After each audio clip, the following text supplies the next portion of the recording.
જૂનાગઢમાં પ્રથમ વરસાદે જ મહાનગરપાલિકાના વિકાસના તમામ દાવાઓને ધોઈ નાખ્યા છે। આઝાદ ચોકમાં બાઇક પર જતું દંપતી પાણીમાં છુપાયેલા ખાડામાં ખાબકે છે। પતિનું માથું રોડ સાથે અથડાય છે અને આ સમગ્ર ઘટના સીસીટીવીમાં કેદ થાય છે। સૌથી મોટો સવાલ એ છે કે અકસ્માત માટે જવાબદાર કોણ? એક જ દિવસમાં ઓઘડ નગરમાં પણ એક જ ખાડામાં અનેક લોકો પડી જાય છે, છતાં મનપા હજુ પણ નિંદ્રાધીન છે।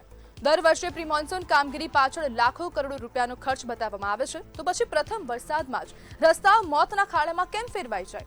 શું મનપા કોઈ નિર્દોષનો જીવ જાય તેની રાહમાં છે? સીસીટીવી સામે આવ્યા પછી પણ જો તંત્રની આંખ ન ખુલે તો પછી ક્યારે ખુલશે? લોકો ટેક્સ સુરક્ષિત રસ્તા માટે ભરતા હોય છે કે જીવના જોખમે વાહન ચલાવવા માટે ટેક્સ ભરે છે?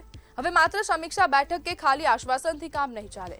જે અધિકારીઓ અને જવાબદાર એજન્સીઓની બેદરકારી છે તે લોકોને હવે કાયદેસર રીતે તેમની સામે જવાબદારી નક્કી કરવામાં આવે અને કડક કાર્યવાહી કરવી પડશે, નહીં તો વિકાસના દાવા માત્ર પોસ્ટરો અને પ્રેસ નોટ સુધી જ સીમિત રહી જશે।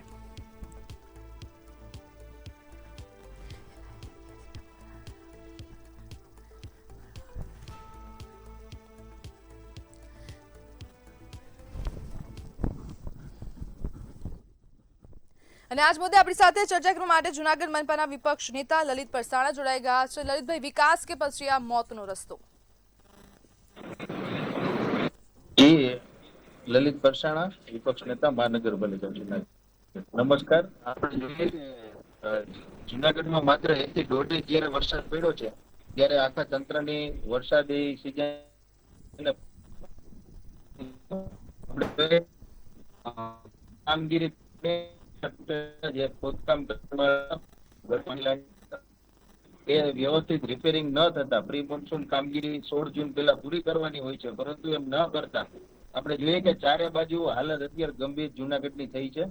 અને આજે જ સવારે આપણે જોઈએ કે મહાનગરપાલિકાના ગેટ પાસે જ એક બાઇક ચાલક જે મહાનગરપાલિકાના ખોદેલા ખાડા હતા એમાં પડેલ હતું અને એને માથાના ભાગે ખૂબ જ ગંભીર ઈજાઓ થઈ હતી। ત્યારબાદ આપણે જોઈએ કે ઓગણનગર જે વિસ્તાર છે, જોશીપુરા વિસ્તાર છે, ત્યાં મુખ્ય રસ્તાની કામગીરી છેલ્લા 4 માસથી ચાલુ છે।